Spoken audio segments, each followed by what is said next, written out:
Are you looking for valuable business advice to reach that 7-figure revenue mark? Do you want actionable tips to properly navigate through every business challenge you encounter along the way? Let Tersh Blissett and Josh Crouch be your guide in getting you to the top here at Service Business Mastery.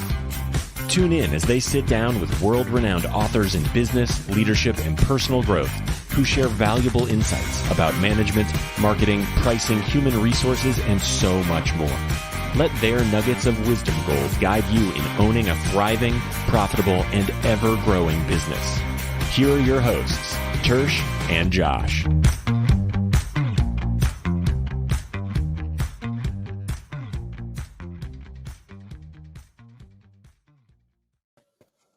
Good afternoon. Thank you for tuning in to another exciting rendition of the Service Business Mastery podcast. I am one of your hosts, Joshua Crouch, alongside with me, my better dressed half, or better dressed. I'm not sure how to say that, but with Tersh. How you doing, Tersh? Better looking half? Just kidding. Come on, man. I took that. Mom said that I did have a face one for radio, so yeah. I think you remind people every single episode about that. Because I do. It's my excuse for this. So. Yeah. So why do we go live then? Why don't we just record our voice? We're told that we're supposed to do that. So yeah, I guess. So we have an interesting episode today with Jeremie Kubicek. He is a business coach, and we're going to talk about some really cool stuff about creating and coaching Invincible teams, but he's going to share some really awesome mafia stories for us. I'm excited about this. So I'm not gonna this lie. is a little different. He told us that he's lived kind of all over. He's lived in Moscow, London. I think he's from Czechoslovakia. He's now in Oklahoma. So he's kind of been all over, seeing a few different things. So with that being said, Jeremie, welcome to the show. What's up, gents? Good to be with you. Excited to hang and talk all things. So let's do it. What's up? Did you say you were from Atlanta, or you lived in Atlanta also? I've lived in Atlanta for almost a decade. Yeah. Oh, wow. What part? We were in Johns Creek. We bought John Maxwell's assets 2006-07, and the Catalyst conferences, LeaderCast. Oh. So I ran all of those, built those, and then sold them. Oh, So nothing major, just all 8 John years. Maxwell stuff, you know. So I did part of it. His training businesses. So. That's cool, man. So tell us. I mean, Josh got us a little teaser there. I had to start with it. Yeah. What's going on with Russia? Like, tell me about your life there. Yeah. So in college, I had this amazing professor, and he's like, you know what? You ought to use business as a platform for impact. So we moved over to Russia because that's what you do after college, right? Yeah. And so we moved to Moscow, and this was 6 months, now about a year after the fall of communism. So we went over and started the first private school. It's called Moscow Economic School, mes.ru. And it still exists. It's the largest private school in Russia now. And so, wow. And we taught, ethics and English, and not me, but we built the business. Then we brought teachers over and did that. So that was our first. Is that not just a slap in the face? Like, we're not just going to teach you how to speak English, but we're going to teach you ethics too, because communism just fell. You think they wanted it and they needed it, and they still do, right? So yes, they do. That's the reality. Oh, that's good. You guys have a lot of listeners in Russia from here. Well, maybe No. So. We'll see. Maybe after today you will. Well, Yeah. if anyone is, hit us up on Facebook and let us I'd love to know. Because I would assume 95% of our audience is from the US. We probably got some Canada, maybe Australia. That's just kind of where, as far as contracting, that's where our reach goes. But I don't know of anyone from Russia. That'd be cool, though. There's a couple. I remember seeing some like Croatia type that kind of atmosphere. I did have some. Let me just, мой друзья, как жизнь сегодня, да? Ты понимаешь? So just a little Russian there for you guys. Okay. If you do, at least I can connect with them a little bit. Yeah, that's what's up. Everyone else is like, what the hell did he just say? I don't know what he said, but I hope it was good. Yeah. Hopefully he wasn't making fun of us. I don't care if he was.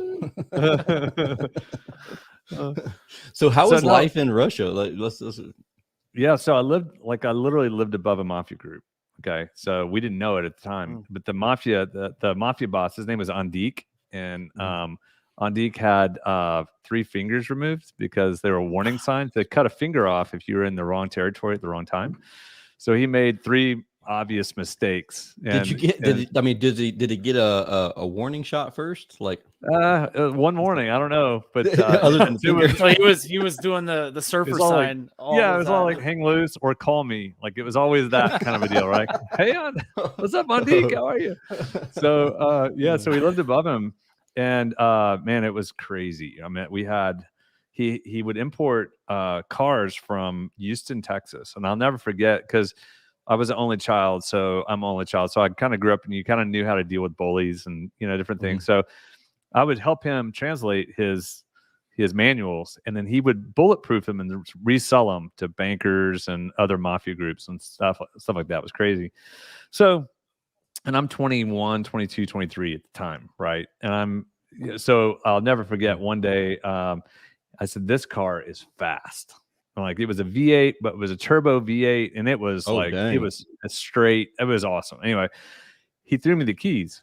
He goes, "Let's drive," and I'm like, "There's no way. Like, if I wreck this, I'm in the I'm going to be in the bottom of the." That's right. Yeah. So I said, "No, you drive, but I'll go with you." And then I saw 2 of our teachers walking up, so I made them Bob and Laura. They got in the car with me, and we took off. And he's showing off how fast this car was. And we're going 100 miles an hour through all this stuff. And then he takes us to this his hangout, and he basically has this mafia hangout place, and he starts to explain the mafia and explain. He said, these are the good families. On the other side of the river are the white Russians. They're the bad ones. They have no soul.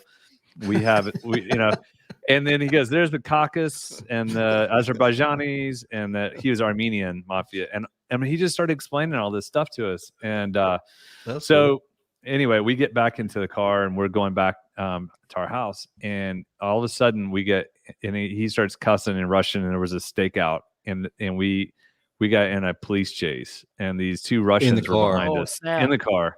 And you don't have any control over it. No, but we had a fast car, right? And they had these little tin cans.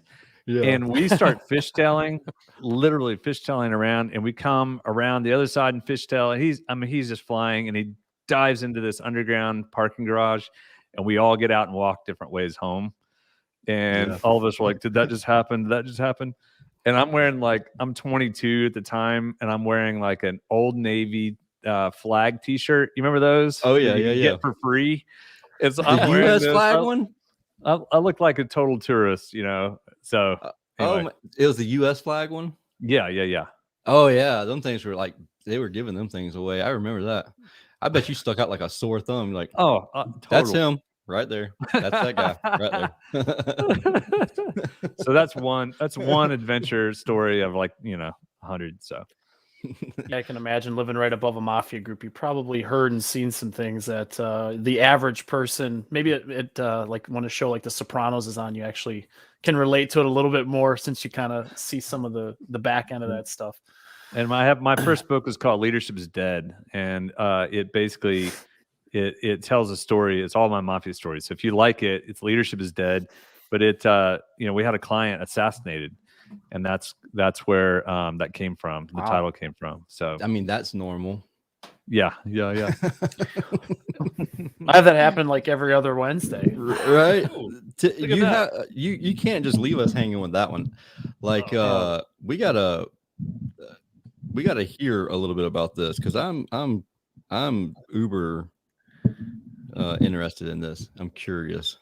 And we're figuring out our mic situation. Yeah, my mic just broke. There we go. I'll just play like this. I love it when that happens. Yeah. Literally. What happened? My camera fell down or something, or just shoot, and looked at the ground. One time I was like, and then my camera is way across the room from me, so like I can't reach it and touch it. So I'm like, oh crap, I'm running over there trying to fix it. So tell us about your client that met their demise. Yeah, his name is Paul. I'll just call him Paul because I won't say his full name just for his honor. But he was like a Donald Trump character over there, and he was the first American. Very, very, very eccentric. He was the first American killed by a mafia group, and ever.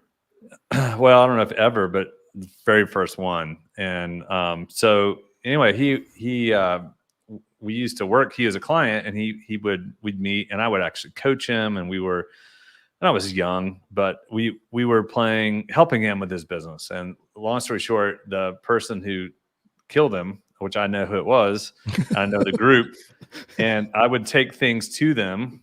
And then, so one day I came to his office, and he's wearing a flak jacket underneath his suit. Mm-hmm. And he was like, "Man, I don't want you to spend time with me anymore. I'm being followed." Well, the next day I go to my office, and I come around the corner, and the two bodyguards, his bodyguard and another bodyguard, have guns right at each other. And I had to like literally go, hey, come on, let's go. And I had to like just talk this through. Calm it down. Yeah. And so they left. Well, the next day I came to my office, and there's blood all in front of my door. And one of the security guards stabbed the other security guard. And so he right in front of my door, right? I mean, that's the kind of stuff that was happening. This is 1993 to 95, 92, 93, 94, that era. It was chaos. So this wasn't normal, was it? Like, this isn't like, oh yeah, that happens. Yeah. Back in that time period, it probably was. I mean, communism, especially normal. with the fall of communism, that was a very crazy time in Russia's history. Totally. So anyway, I ended up, he ended up going to the metro, like the subway, because he thought if he was in public with everyone, and he had two bodyguards with him, and they were going to go, he's going to go meet with, I think it was the U.S. Embassy or somewhere. Anyway, he got gunned down, shot 11 times in the head and neck in the subway. Jeez. And he had a flak jacket on too? And he was taken out. They must have known. In the head and neck. Yeah. They must have known. Yeah. So anyway, why'd they do it? Because they took him out because he didn't have he had two Russian business partners and him. Mm-hmm. And those business partners colluded and took him out. Oh, yeah. And so, we're not buying. Yeah. It's like, hey, I need you to buy me out. Okay. Yeah. No, we're not gonna buy you out. We're just gonna take care of the problem, and then I got you. You just hold on a minute. I'll come back with a check.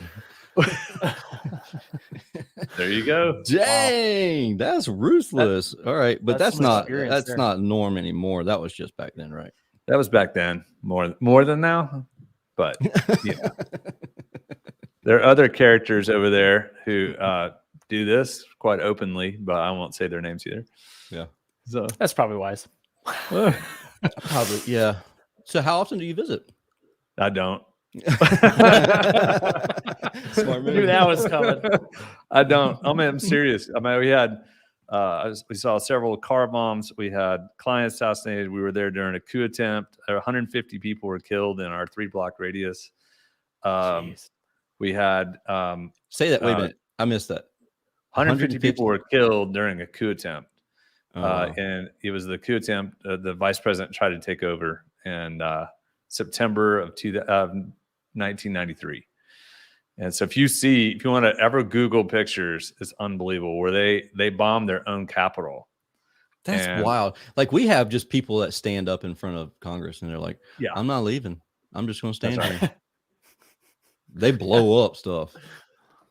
It was nuts. Yeah. That's how you get stuff done.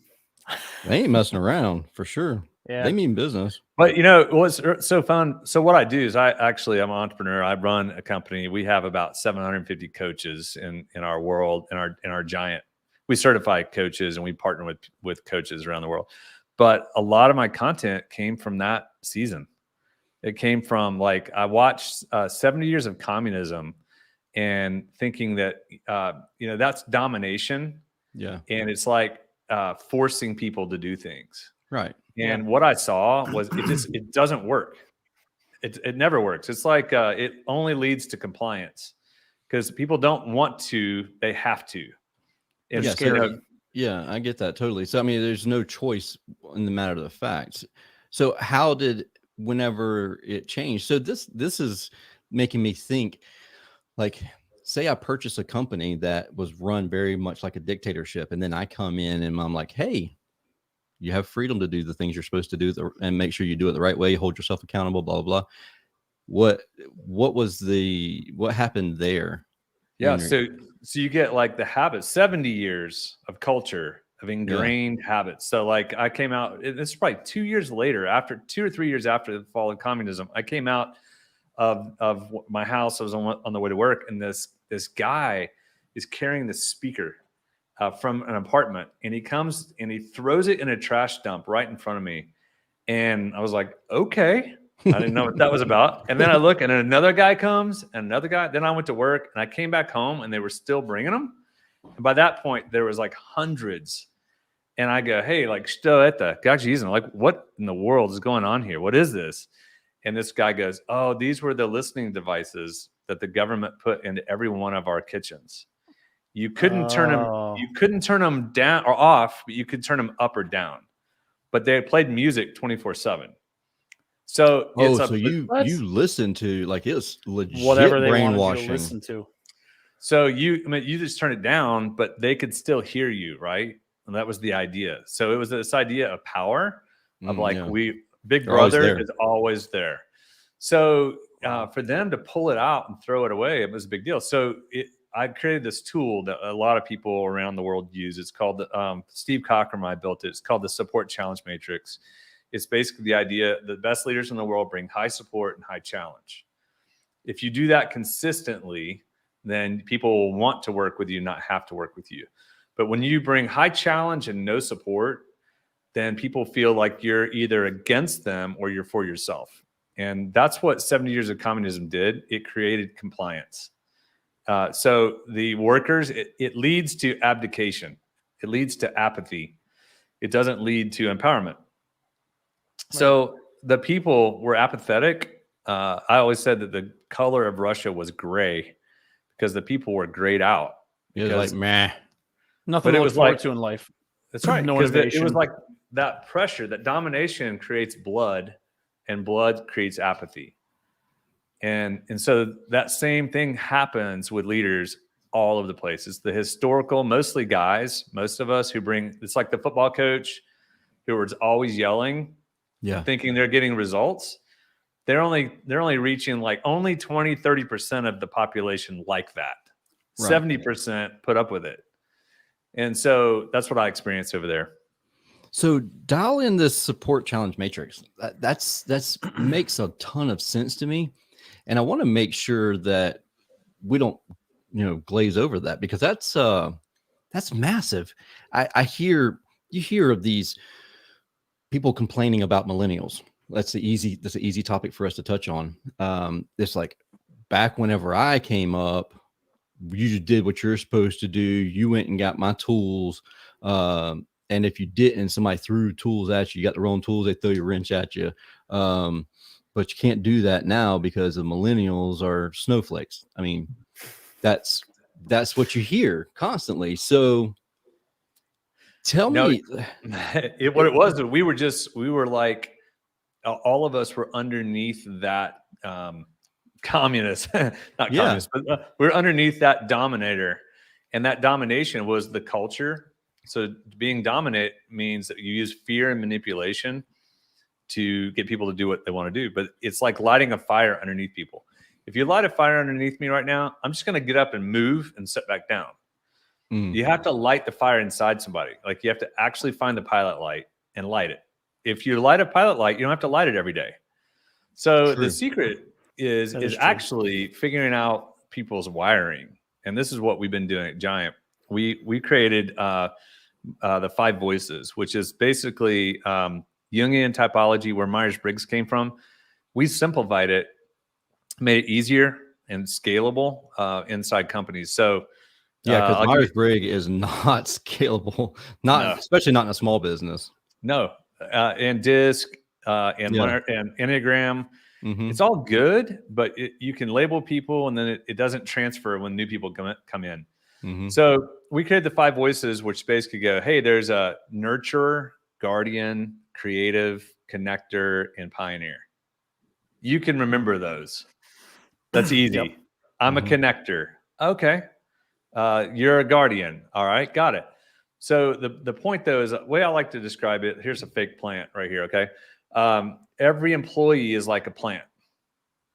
So if you think of it that way, and the plant needs water, sunlight, soil, right? Most leaders, most of the historical leaders go, hey, let's find the best plant we can online. Yeah. We've got the best plant. Awesome. Then they put them underneath the desk. Yeah. And then they pull them out, and 6 months later to do a review, and they're like, God, they're withered. They're not. And then they go, man, employees these days. Right. And they go find another one. That's a great analogy. But the idea is like, no, if to find people like a plant, my question is always this: does the plant want to grow? Yes. Do you want the plant to grow? Yes. Whose responsibility is it for the plant to grow? Both. The plant and yours. But the culture of leadership, culture means atmosphere. So if you think of the atmosphere of leaders define the atmosphere. So every plant needs different watering. That's the thing. Some plants need lots of water. Some plants are like cactus. You never have to water them. But you have to know the difference of your plants. And there's only 5 different types. I mean, they're nurturer, connector, guardian. And once you figure out their watering that they need, you can generally give them that amount and they'll do just fine. But how do you know how much water they need, though? Most leaders have the same, they line up all the plants and do this exact same to everybody. Yep. How do you know? So how do you figure that out, though? Like, so they take the 5 voices test, the assessment. We have the assessment, and we basically, it comes down to if they're a feeler or a thinker. Those are the 2 differentiators. So a feeler is going to be a nurturer. They're going to be half of the creatives are going to be the connectors. They need a little bit more watering. They don't want constructive feedback. They need to know that you're for them. If they know that you're for them, they'll fight for you. They'll work hard for you. But if they feel like you're against them or you're for yourself, so that's a key component. Those are the nurturers and the connectors and half of the creatives. It's a feeler. If people are feelers, the thinkers, they're more like cactus. I don't need a hug. I don't need training. I never got training. Holy crap, that's me, 100%. Like, don't give me a hug because it's going to be awkward. Like, next time I see you, buddy. Next time I see you. Oh man, it's social. I'm gonna give you a big old hug. But that's the key though. Is once you know it. So have you guys heard of the platinum rule before? You ever heard of it? Yeah. So the platinum rule, right? So that's the key. The golden rule is do unto others as you'd want done to yourself. Well, I don't need a hug. Why should you need one? Exactly. And that's where I failed. I mean, for years as a leader, I'm like, I don't need to be told what my KPIs are. I know what my KPIs are. Why do I have to tell him? He gets the same chart that I get every week. Yep. So like, why am I reaching out and telling him what he's doing and congratulating him on this win? Because I see that he win. Like when I win, I see that I've won. So I don't even want the phone call. That's a waste of time for me. Like I could be doing other things. But 4 of the other plants need things different than your type of plant. Yeah, right? Totally. 100%. And that's where, like, if you figure it out. So like an example, there's 73% of the population are present oriented. That means they're just thinking about today and the weekend. 27% are future oriented. They're thinking about tomorrow. So you start understanding these dynamics of your employees. It has nothing to do with they're a millennial or not. It might be that you're a guardian and they're a nurturer, or they're a guardian and they're a connect. It's their wiring. I mean, millennial and all that has a little bit in there, how they're raised, right? But people, it's too much of an excuse. versus it's a cop-out. It's an easy excuse because they didn't really try. They didn't really understand that the difference between the generations. It's just but at the same time, snowflake. Like Josh said, makes a great point. They didn't take the time to understand the way that person was thinking, that person's thought process, how they would react to a situation. Because we know that not everyone's the same, but to think that they are like, they're a nurturer and I'm a guardian, that's not normal for people to like go through and think that process. But to say, all right, we're going to do a disc profile on every single person. And then it's like, wow, this is tedious. This is hard to do. Like, this is time consuming. And it's like, screw it. Like, let's just hope for the best and just keep letting people go until we find another guardian. And then we'll just have a bunch of guardians in here and that's how we'll do it. Or we'll have 2 guardians and we won't grow past 3 people. That's it. Honestly. And that's the problem with scaling. You have to learn it. But what we did is we made it simple enough for a 13-year-old to get. And because if it's simple, it's scalable and it's sustainable. And the problem with a lot of the leadership stuff out there is it's a bunch of, I call it cul-de-sac learning. It's like, we all learned it. We were in the cul-de-sac, but it's not going to go out of here because we don't know how to describe it to somebody else. Yeah, I can do it, but I can't teach it. That's right. But when you teach, you learn. So we have 75 tools, and we took really, really complicated things and put them into a visual tool. And then we teach that one tool, and it's like a tool belt. It's a leadership tool belt. And all of a sudden people start going, oh my gosh, I can do that. I can teach that. So that's what has to happen in 21st century learning, because no one reads anymore. Most adults are cynical know-it-alls that don't read anymore and have their own attention issues. Mic drop. Tersh reads, but he listens instead of reading. I do. I mean, I have a few books here. I actually have my little library. It's in a different room that actually has a lot of books, but I do listen to a lot on Audible. But I'll tell you, I get most of my informative information, and I would say like the stuff that I really live and die by, from TikTok. So if it's there, it's gold. If it's on TikTok, it's got to be true. Absolutely. Man, this is awesome. Like I'm changing pages over here, trying to take notes as fast as I can.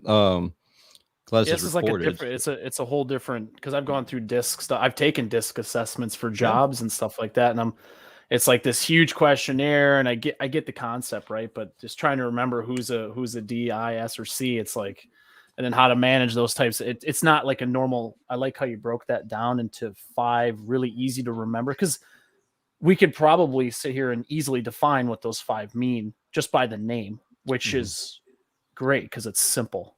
DISC is like you're trying to figure, okay, dominant, and you're trying to figure out what that means and what the red means and all that kind of stuff. And it just becomes convoluted, and you're trying to remember too much instead of actually how to coach and train those people and how to get the best from them. So I like how you made that very simple. Yeah. Josh, you forgot the K in DISC though. There's no K. That's the old DISC that doesn't go into the computer anymore. Oh, that's what it is. Yeah. So there's a book that I read. So I went to school for psychology, and this has been bukus of days ago. And it was one of those things where I really wanted to better understand the way that my team thought. That's the reason why I went. I had no intention to be a psychologist and all that. But one of the books that I read, it was a very difficult read, but it explains a lot of what you're saying here, but in a lot more difficult way, like almost on purpose. It was difficult. It's called The Heart of Coaching. And I still have the book. It's actually literally right back there, and it's all bent up and stuff. But what you just explained is basically that book in just a synopsis of it, but a lot easier to understand. And I love that.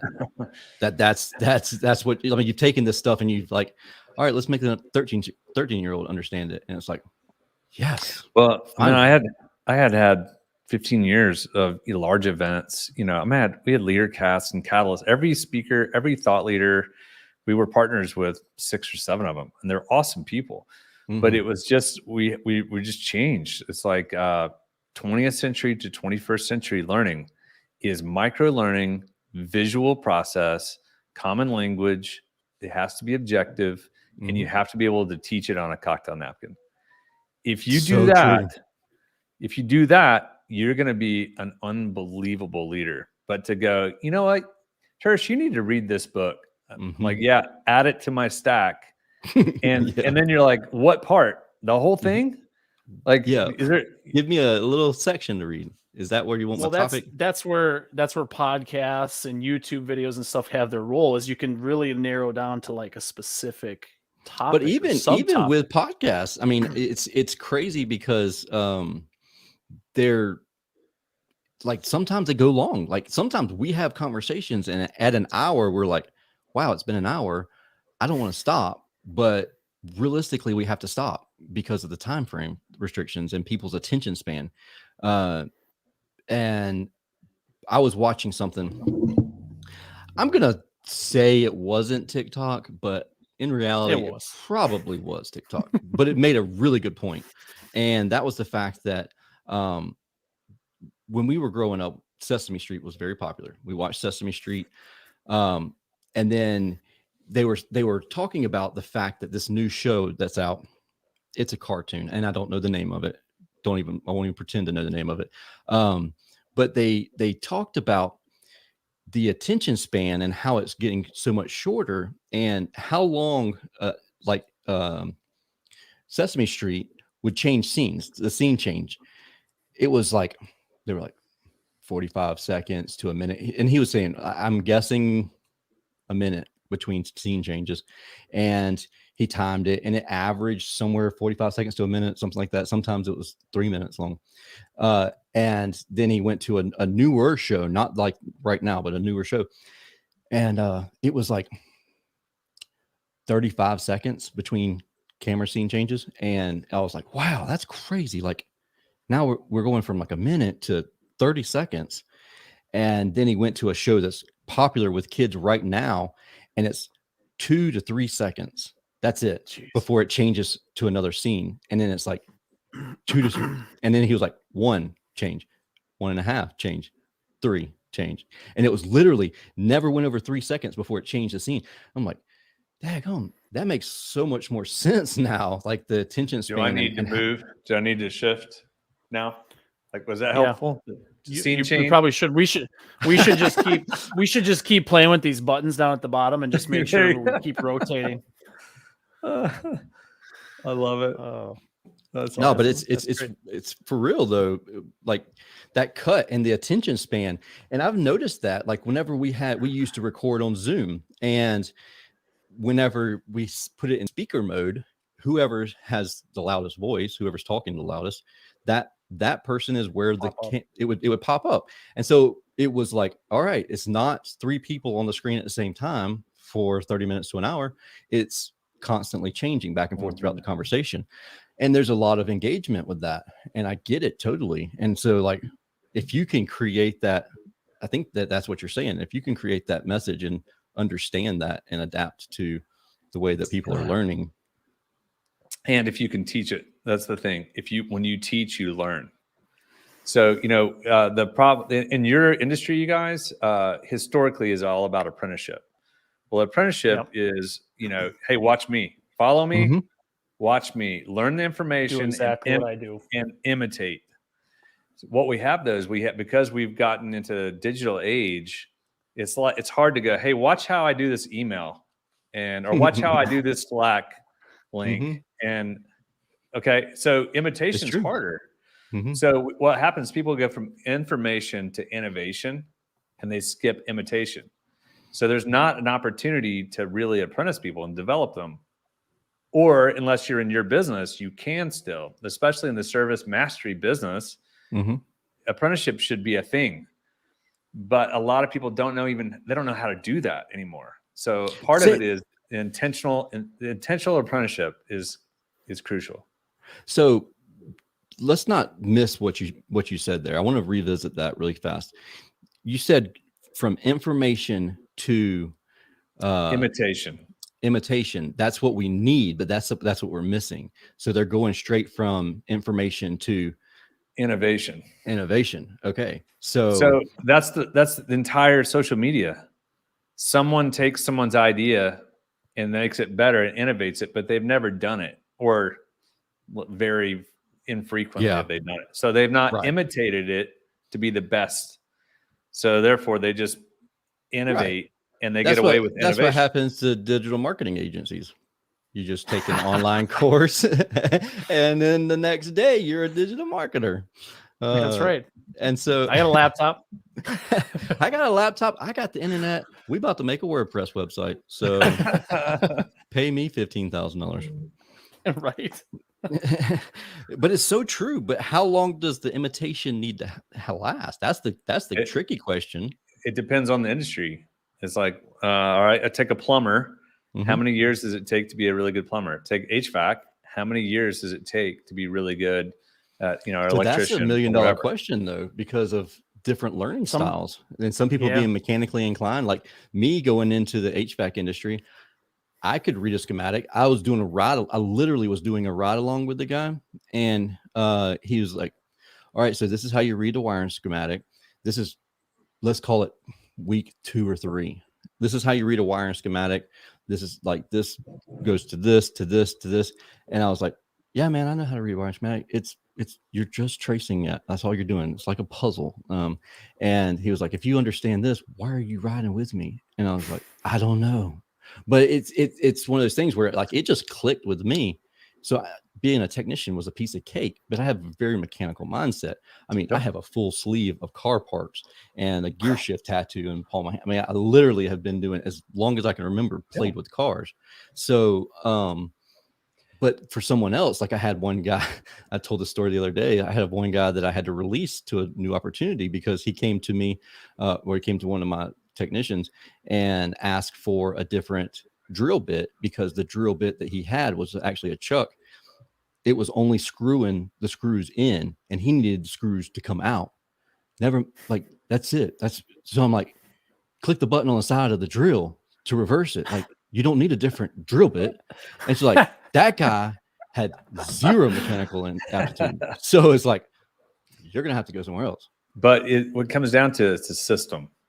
So every one of you listening, thinking about the system and the process, there's a roadmap, how to find the right people, how to onboard them correctly, how to actually train them. And then what happens then, they slide down. Once they're clueless and they don't know it. They're unconsciously incompetent.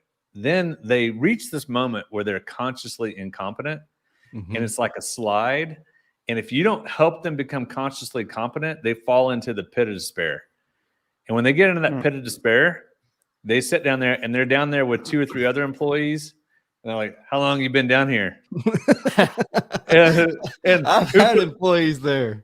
Who pushed you in? Oh, Tersh, what an idiot. That jerk. What a jackleg. And so Tersh. And so what you have to do to get them out, they need vision, short-term, long-term. They need time. They need encouragement, real specific encouragement. If you're going to give them the chance, then they go all the way back and start over. But your job, if you're in the service business, if you're building apprenticing people, you have to build a system for apprenticeship. And that system means, hey, you're going to screw up right here. I did, he did, we all did. And so my question is, I know the listeners are going to ask the same question is, what is the system? Like, it's like $1 million question. Like, well, what did you need? If you went back and tracked what you need and how could it have been better? Well, that's the problem. Like, what I needed was very pre-bald me. And now I'm very bald. And so I'm like, okay, if you hire someone right now, you know what you want them to do. Mm-hmm. I know the end result. Most people, though, don't slow down to speed up. They speed up. Very good point. They don't slow down, and they're not intentional to walk through that process and go, all right. And go immediately to the end.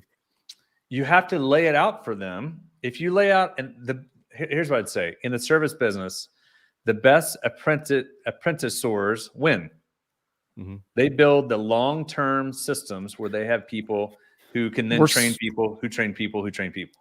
We're seeing that now in our industry, especially because as the older generation that was kind of like really started getting larger HVAC and plumbing businesses, they're retiring, moving on, selling their business. And the ones that are really growing at rapid paces are the ones that have a good structure for learning and that foundation to train, to bring somebody that doesn't know anything and in 6 to 10 to 12 weeks can at least get them to do certain calls to start producing revenue, which of course then they continue their learning path until they become like a full-fledged tech or stuff like that. And there's been a lot of resources in our industry being thrown at this stuff. Mm-hmm. Because what you're saying is absolutely true, that the people that have that solve that apprentice problem of being able to take someone along the journey and teach them the right way so they can become they can imitate master what results and become a master. I like that you have that system though, like you said, Josh, they're like you're going through it and it's consistency. So it's a system there that, okay, we're going to teach you as an apprentice, but we're going to teach you the right way, or we're going to teach you this way, whether it's right or wrong. We figured out, so our business, we decided we're a SaaS company. Okay. So we're a subscription model. Sassy? We a SaaS, right? I'm just kidding. Thank you. Yeah. And, but what we figured out was how to train people on a people system. So all I do my business is train people who want to create a people system inside their company. And it's really inexpensive. They have one person or two inside a company. We call them a catalyst. And the catalyst gets trained on a people system and a development system, how you actually do it.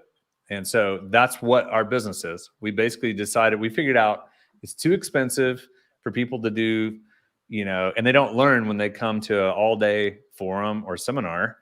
So we decided, let's make it so we give them tools and we train them on a process and system, and then they develop people. And so that's what our business model is, and that's at giantworldwide.com. Company does that. Tell me this: how small of a company is too small for this? It's $199 a month. Mm-hmm. We train people. That cost is very affordable. I mean, that's cheap for what you would get out of it. I'm wondering, like, if it's just two people in a shop, should they do it at that point? Absolutely, because they're building to grow. If they're building to grow, then they're putting the systems in place early and the tools early. So, but you have to it's not just a book you read; it's a process you go through. And that's the key thing. That is hard right there. Like that, we could just stop right now. I mean, it's so much. So, like, I go to an event. Perfect example. I send my service technicians. We call them service experts. I send my experts to a class. Before they go to the class, I let them know, when you come back, you're going to teach this process. I've gone through this class. I know that this process is a very important part of it. When you come back, you're going to teach it. I would say, even knowing that they're going to get in front of everybody and they're going to have to teach it, I would say that probably 30% really know it when they come back, enough to teach it. And the rest of them are like, they'll wing it, they'll leave half of it out, and be freaked out the whole time, almost make themselves sick because they know that they're not going to make it. So I'm setting them up for failure, obviously. But not intentionally, but knowing, I mean, now looking back, I know that that's what I'm doing. I'm setting them up for failure. But for the process of training people on training people on a people business, that makes a lot more sense to me. I mean, I just maybe it's just me. Maybe it's just clicking in my head, and people are listening. And they're like, "Tersh, what the hell are you talking about? Don't make sense." Tersh, it's we see this in our industry. All these Facebook groups, everyone talks about it. Like you got to train your people, but there's no it's like that? It's cheap talk. It's like, it's the easy thing to say, man. It's like Appreciate coach talk, but how? It's great idea. Now, how do I do that? You walk away and you don't have a plan. You don't have any way to go about step A to step B all the way to Z. It's just so here's, let me ask you this. Well, I guess I gotta do this. If you had a brand new employee and do they get a tool belt? Do they get tools in the very beginning? Are they expected to have their own? But they're expected to have a percentage of them. Pretty much all of their tools. If they're a technician, if they're apprentice, then we go through a tool purchasing process. But you know what tools they need, and there's It's well laid out. Like we have a list. 20 tools, whatever they are, right? Mm-hmm, mm-hmm. All we did is the same thing. We are really good at people development, and so we have a toolkit. We have 75 tools now. Out of those 75 tools, there's 25 of them are power tools.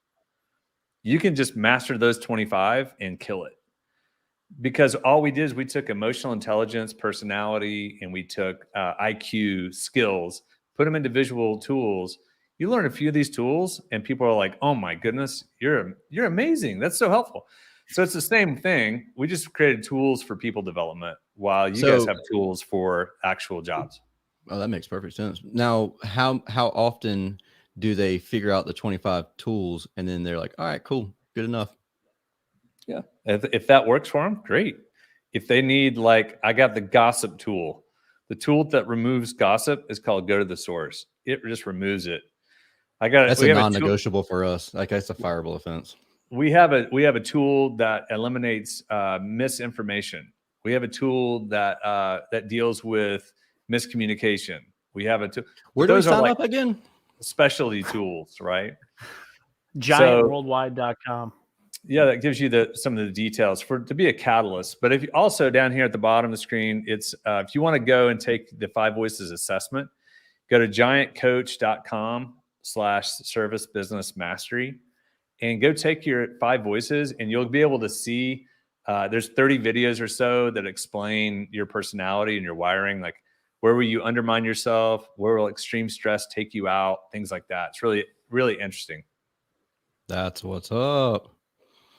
So for anyone listening to this, we will put these, we'll put both links in the show notes. So that way, if anyone wants to reach out directly to you guys for the 75 tools that you offer and learning how to develop their own people, they can go there. Otherwise, you guys can at least start by taking the assessment on the landing page that is set up for us. So this was... as you do, if you go to Giant Worldwide and you look, then it's really the catalyst is what it's called. If you want to be a catalyst, then that's really the role. And there's some information on that.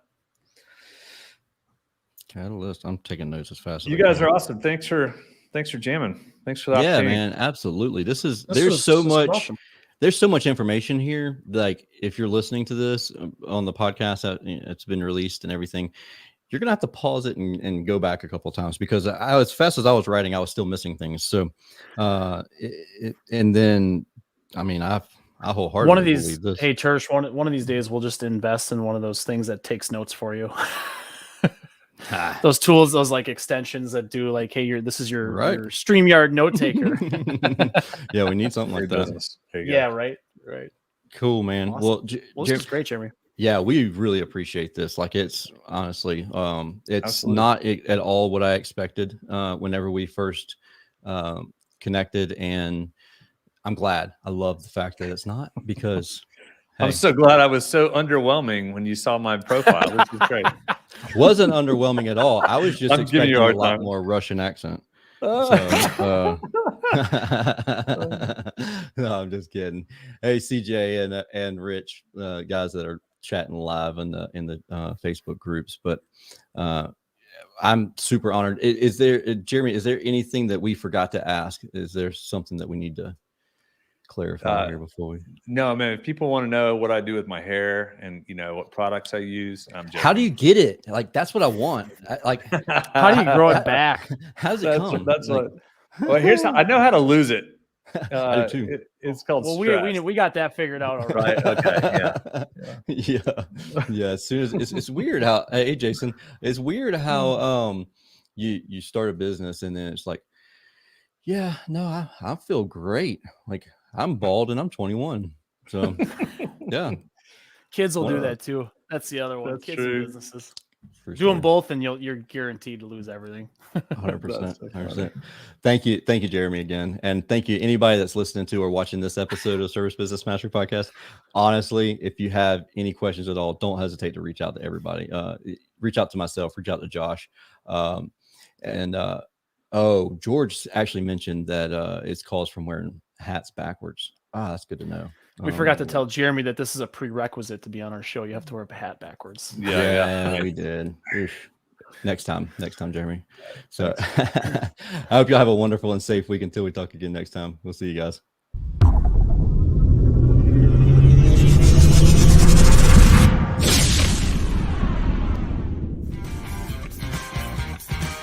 Thank you for listening to this episode of Service Business Mastery. Now that you are equipped with essential business advice from this impactful conversation, you are one step closer to becoming the successful owner of your dreams. If this episode has been helpful to your business journey, don't forget to subscribe to the show, leave a rating, and share it with other owners as well. Visit servicebusinessmastery.com to learn more.